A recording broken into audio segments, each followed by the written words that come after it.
யார்கிட்ட போவான்? யார்கிட்ட போ?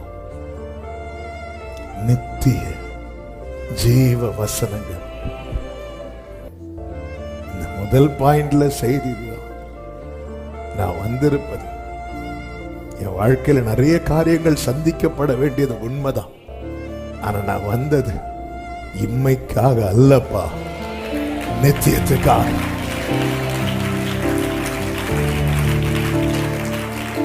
நாளை உங்க சமூகத்துல நானும் என் குடும்பமும் நிக்கணும். கிருபையின் வாசல் அடைபடும் முன்னே அந்த கிருபையின் கிறிஸ்து என்கிற பேழைக்குள்ள நானும் குடும்பமும். ஹல்லேலூயா.